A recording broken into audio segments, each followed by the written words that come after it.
I want to start today with something that happens to every single one of us, usually about 5 minutes after your alarm goes off. Mm-hmm. You wake up, and for just a split second, you have this lingering image in your head. Right. Maybe you were flying over a city made of, I don't know, marshmallows. Maybe you were back in high school, but the test was in French, and you were wearing a scuba suit. The usual stuff. Exactly. And then, poof, it's gone. Or if it stays with you, you kind of shake your head and think, man, my brain is weird, and then you go brush your teeth. It's the universal morning ritual, really. Yeah. We dismiss the night world as soon as the day world starts demanding our attention. We treat it like mental garbage, just random neurons firing off.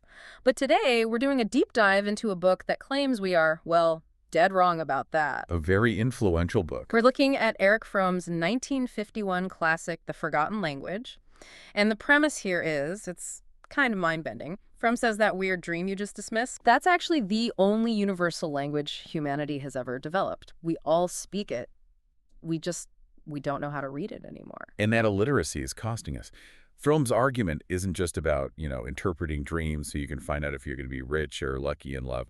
It's much deeper. Okay. He argues that by forgetting this language of symbols, we are cutting ourselves off from a massive chunk of our own wisdom.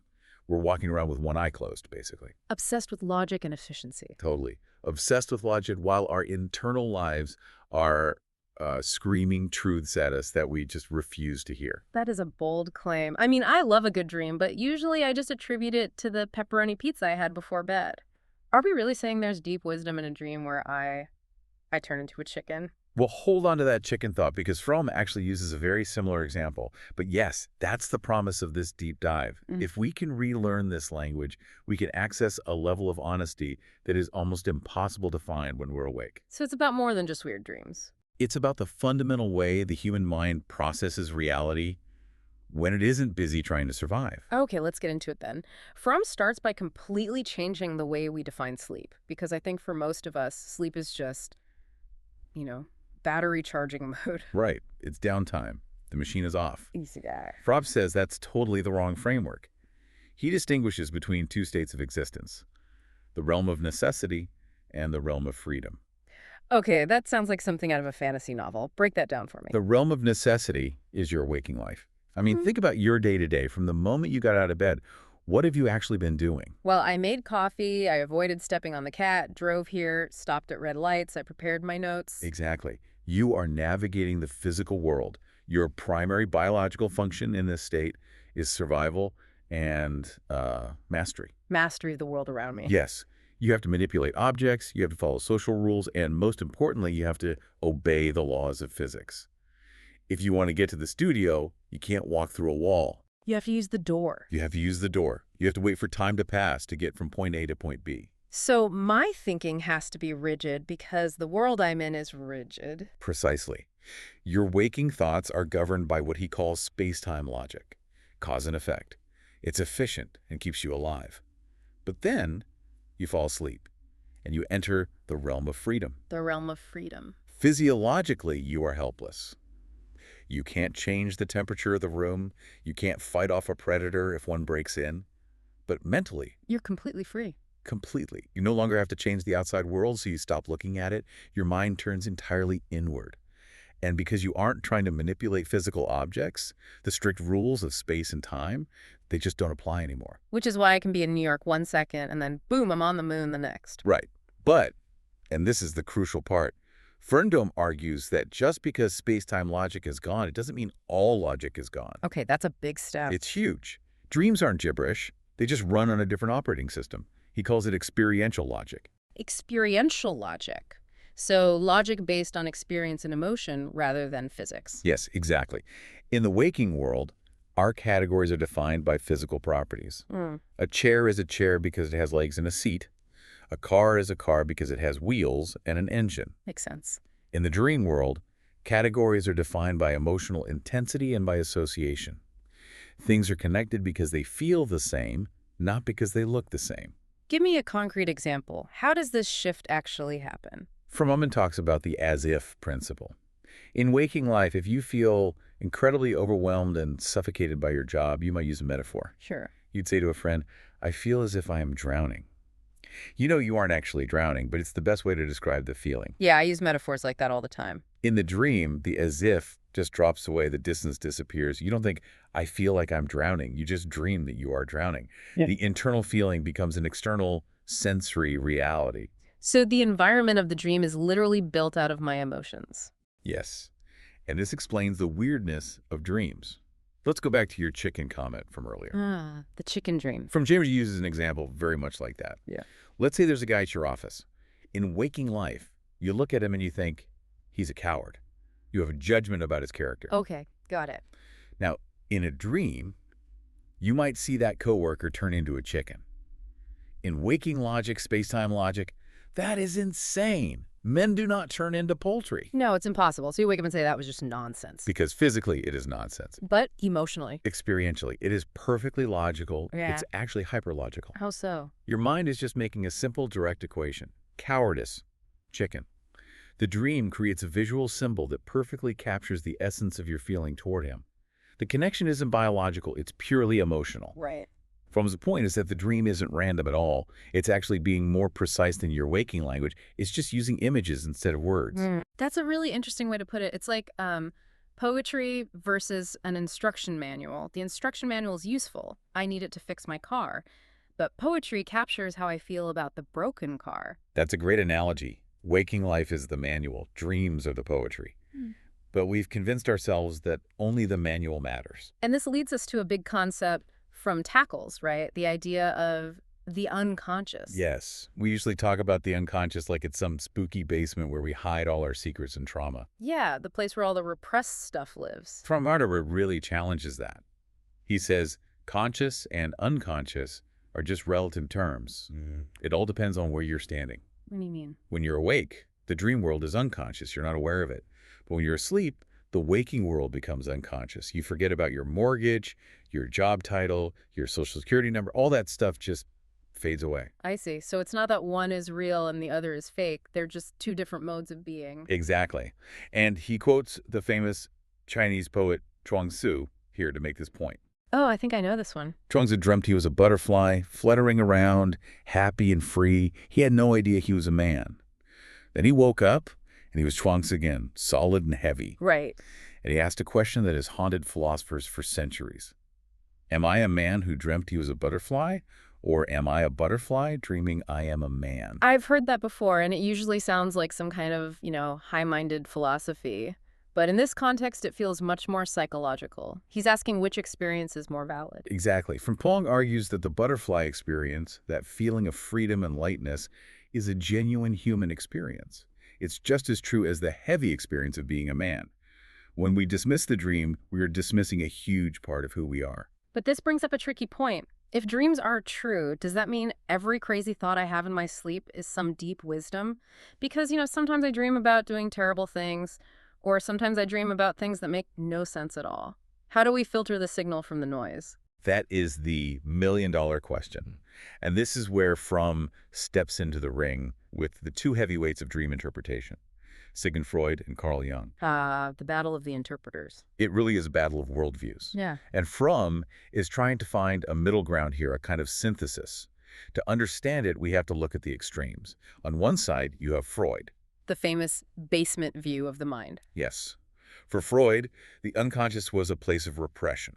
He believed that civilized society forces us to push down our natural instincts, our aggression, our selfishness, our sexual impulses, especially the forbidden ones. So for Freud, the dream is where the criminal inside us gets to come out and play because the police are off duty. Correct. Freud saw dreams as wish fulfillment of these irrational, primitive desires. But because these desires are so shocking, our mind has to disguise them with symbols. Which is where you get the classic, everything is a phallic symbol. Pretty much. So if you dream about a telephone pole, Freud is going to tell you it's a phallic symbol and it's about repressed sexuality. He's always looking down at the biological, the primitive, the irrational part of us. Okay, so that's the cynical view. Dreams are our inner beast. Then you have Carl Jung on the other side. Jung goes to the opposite extreme.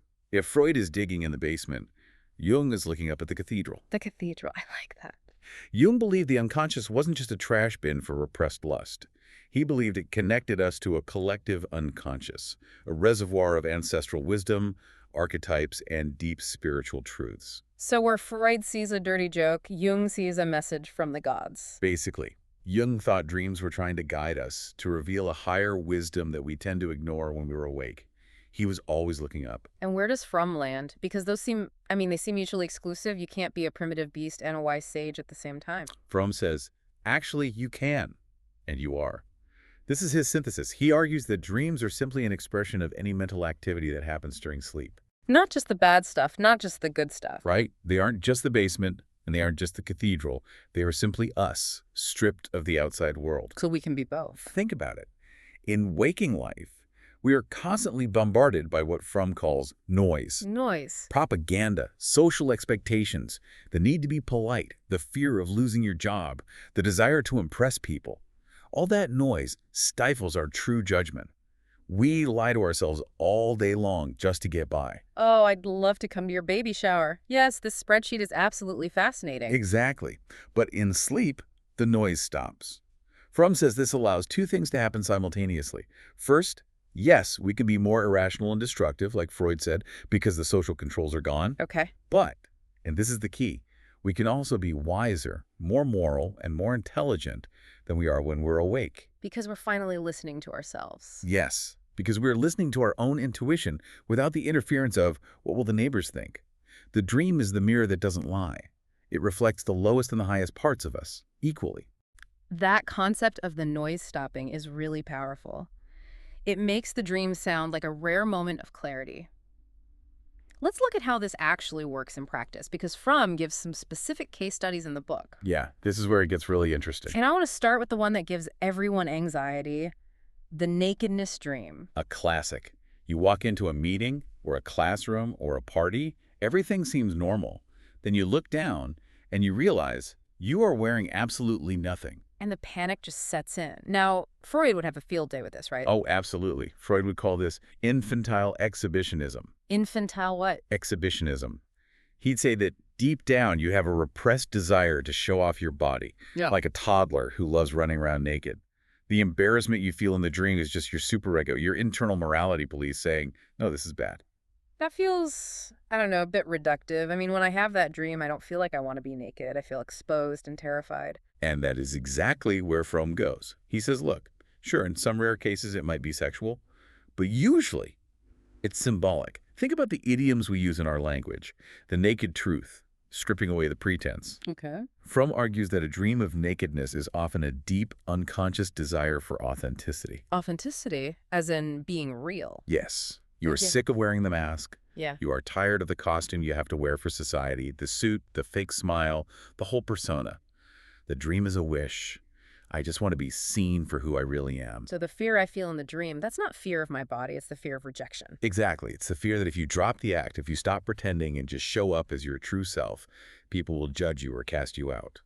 But the underlying wish is actually positive. It's a desire to be real. That is a completely different vibe. It turns a nightmare into a message about integrity. It asks you to look at your life and say, where am I faking it? Where is the costume getting too heavy to wear? There's another case study he mentions that really drives home this idea of the dream being wiser than the waking mind. The story of Mr. X. This is the good man case. It's a perfect example of how the noise of the world blinds us. So set it up for us. So imagine a man. Let's call him the dreamer. He meets a famous, highly respected figure, Mr. X. In real life, everyone loves Mr. X. He's charming, he's successful, he's a philanthropist. The dreamer meets him for lunch and thinks, wow, what a great guy. I really want to work with him. So his conscious logic is, Mr. X is a good person. Right. But that night, the dreamer has a nightmare. He sees Mr. X.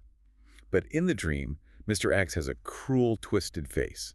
And he sees Mr. X swindling an old woman out of her money. Whoa, that is a massive contradiction. Waking life says saint, but the dream life says monster. Exactly. Now, if you follow Freud, you might say, oh, the dreamer's just jealous of Mr. X's success, so he's inventing a reason to hate him. Wish fulfillment again. Okay, but what does Fromm say? Fromm says, pause. Look closer. What likely happened during that lunch meeting? The dreamer picked up on something. A vibe. Exactly. Maybe a micro-expression. A cruel glint in the eye for a fraction of a second. A tone of voice that was just a little too smooth, a little too practiced. The dreamer's intuition saw it. But his conscious mind shut it down. Yes. His conscious mind, the part that cares about reputation and social status, said, ignore that. Everyone says he's great. Don't be judgmental. You want this job. The social pressure drowned out the intuition, the noise. But when he went to sleep, the social pressure vanished. The noise stopped, and the intuition was free to speak. And it used the language of symbols to scream the truth. This man is cruel. He will hurt the vulnerable. The swindling of the old woman wasn't a literal prediction. It was a symbolic portrait of Mr. X's true character. And as it turns out in the case study, the dream was right all along. It usually is. That's the scary part, isn't it? Mm-hmm. We often know the truth about people long before we admit it to ourselves. The dream is just the messenger we keep trying to shoot. I want to pivot here because Fromm takes this decoding method, which works so well for individual dreams, and applies it to something much bigger. He says that myths and fairy tales are just collective dreams. Yes, this is a huge leap, but it makes so much sense.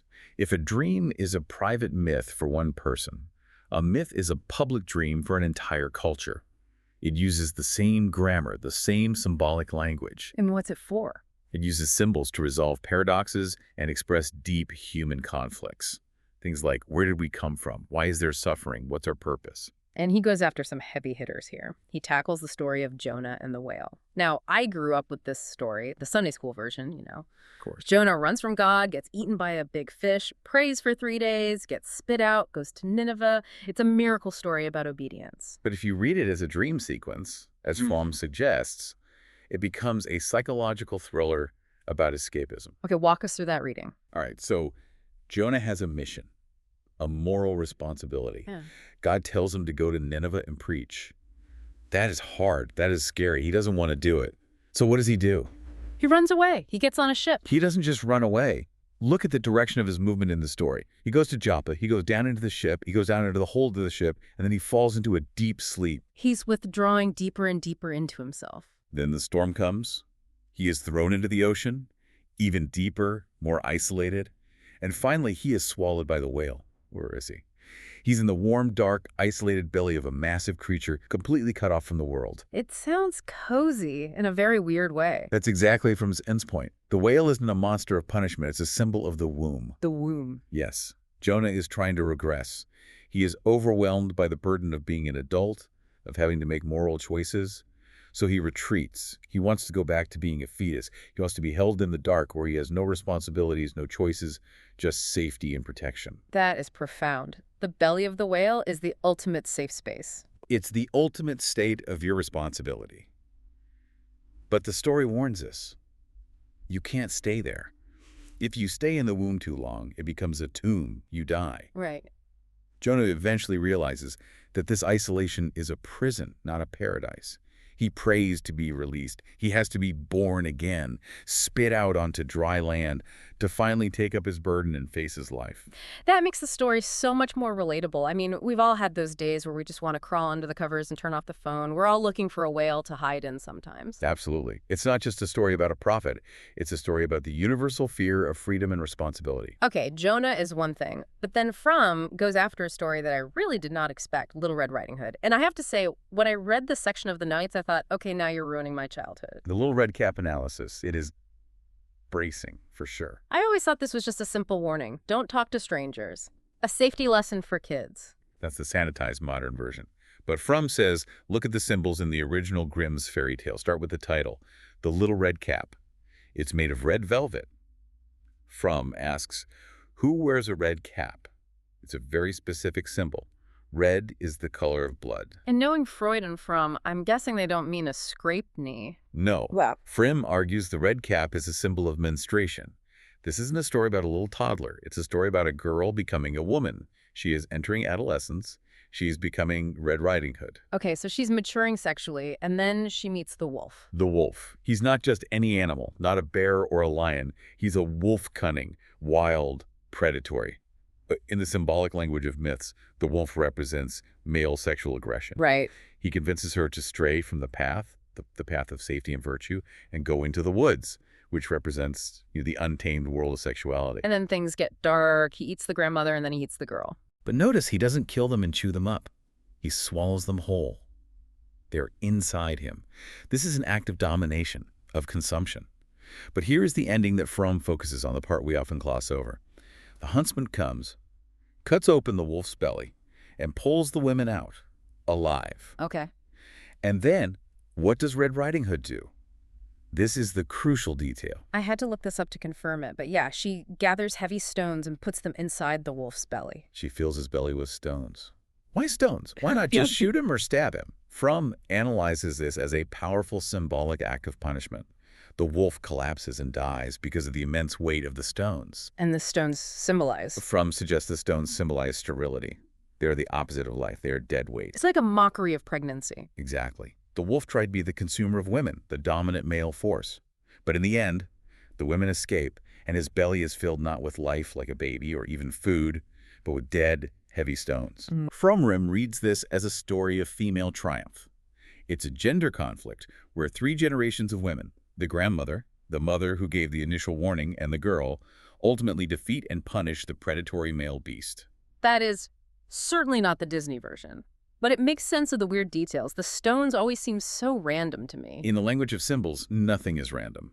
If a detail survives for hundreds of years in a folktale, it's because it speaks to something deep in the human psyche. Speaking of gender conflict, Fromm takes this idea of man versus woman, or what does he call it? Patriarchy versus matriarchy, all the way back to the beginning of time, literally, to the creation myths. This is perhaps the most ambitious part of his analysis. He argues that the history of religion is actually the history of a massive social shift, from a matriarchal society to a patriarchal one. Matriarchal being mother-ruled, and patriarchal being father-ruled. Right. From J.M. suggests, and many anthropologists agree, that early human societies likely worshiped the mother. And why wouldn't they? The mother is the visible source of all life. Biology is the supreme power. The earth produces food. The woman produces children. It's mysterious and magical. So how did we get from that to God the Father? What was the shift? From points to the Babylonian creation myth, the Enuma Elish, it tells the story of a great war between the gods. On one side is Tiamat. She's the great mother goddess. She is the ocean, chaos, the primal womb from which all things came. She's the ultimate matriarchal figure. Absolutely. And on the other side is Marduk. He's the young, ambitious male god. He wants to overthrow her and become the king of the gods. But before the other gods let him fight her, they set him a test. And this test is fascinating. It's the pivot point of history. What's the test? Does he have to lift something heavy? No, it's much stranger. They give him a garment, a piece of clothing, and they say, destroy this garment and then recreate it with your mouth. With his mouth, you mean by speaking to it? Yes. Open thy mouth, and the garment shall vanish. Close thy mouth, and the garment shall appear. And Marduk concentrates. He speaks the word, and the garment vanishes into nothing. He speaks again, and it reappears, perfectly whole. That seems like a strange parlor trick. Why is that the test of supreme power? Because it proves he doesn't need a wound to create. Tiamat creates with her body. That's nature, that's biology. Marduk creates with his word. That's abstract thought, that's intellect. The myth is establishing a brand new hierarchy of power. The power of the mind, which is coded as male, is superior to the power of nature, coded as female. So once he proves he can word create, he's ready to fight the mother. And he brutally destroys her. He splits her body in two to make the sky and the earth. He literally dismantles the mother to build his new world order. From Dumak connects this directly to the Bible, to the book of Genesis. I can definitely see the parallel. And God said, let there be light. Exactly. Creation by command, creation by the word. And then think about Adam and Eve. In the natural world, every human being is born from a woman. But in Genesis, the first woman is born from a man. Eve's made from Adam's rib. It flips biology completely on its head. Fromm argues this isn't accidental. It's a form of, well, political propaganda from thousands of years ago. It reflects a deep male insecurity, a kind of womb envy. To establish the patriarchy, men had to create a mythology that said, we don't need women to create. We can create with our minds, with our laws, with our words. The Father is supreme. That completely reframes the Bible stories. It's not just theology, it's a justification for who gets to be in charge. It's the forgotten language, preserving the memory of a revolution in power that happened thousands of years ago. So we've covered dreams, fairy tales, ancient myths. It feels like we're traveling through time. But I want to bring this into the present. Fromm argues that this symbolic language applies to our rituals, too. And he brings up one that is still very much part of modern life, though maybe we've lost the meaning of it, the Sabbath. The Sabbath. Now, if I ask you what the Sabbath is, what do you say? I'd say it's the day you don't work. You know, Saturday for Jews, Sunday for Christians. It's a day of rest so you can go back to the grind on Monday. See, that's the modern capitalist reading of it. Rest so you can be more productive. Fromm really hates that interpretation. He says it misses the point entirely. He goes back to the symbolic meaning of work. Okay, so what counts as work in this symbolic sense? In the biblical tradition, work isn't just typing emails or lifting bricks. Work is defined as any interference with nature, any act of changing the world. You don't plow the earth, you don't light a fire, you don't tear a piece of paper, you don't change anything at all. So it's not just about laziness, it's about passivity. It's about harmony. Fromm says the Sabbath is a symbolic return to the Garden of Eden. For 6 days, you are Marduk. You are fighting nature, changing it, dominating it, trying to survive. But for 1 day, you stop. You declare a truce with the universe. You don't pull the weed, you let it be. You don't build a wall, you let the space be open. It's an enactment of freedom. You are stepping out of that realm of necessity we talked about at the very beginning. Precisely. You are stepping out of the struggle for survival and into a state of pure being. It's a ritual that forces you to remember that you are not just a machine that produces things. You are a human being who can just exist in peace with the world. And this brings us to the tragedy from Lances in the modern world. We have completely lost this. I mean, I can't remember the last time I went 24 hours without trying to fix something or check an email or read the news. We live entirely in the day world. We are obsessed with mastery, with science, with production, with efficiency. We view the night world, the world of dreams, of myths, of just doing nothing, as a waste of time. If you aren't producing, you aren't valuable. It's exhausting. And Fromm is saying that because we ignore this other side, we Okay. illiterate. We are emotionally and symbolically illiterate. We have cut ourselves off from the wisdom of our dreams. We ignore the myths that explain our deepest conflicts. We turn the Sabbath into just a day off to watch football instead of a spiritual return to harmony. And the consequence of this. The consequence is that we are shallow. We are disconnected from ourselves and from the universal human experience. It's like we're walking around with one eye closed, seeing only half of reality, and then we wonder why we're anxious or why we feel like something is missing. And the half we are missing is the half that holds our deepest truths. So let's wrap this up with a challenge for you, the listener, because we've covered a lot of theory. But how do we actually apply this? I don't expect everyone to start analyzing Babylonian myths at the dinner table. Maybe not. But you can start with your nights. Fromm isn't saying you should become a mystic and ignore reality. He's saying you need to integrate both. You need the logic of the day to build the bridge, but you need the wisdom of the night to know where the bridge should go. So tonight, when you go to sleep, Don't dismiss what happens. If you wake up with a fragment of a dream, even if it's a chicken or a storm or a naked meeting, don't just brush it off. Write it down. treat it like a letter from a friend who knows you better than you know yourself. Exactly. Ask yourself, what is the forgotten language trying to tell me?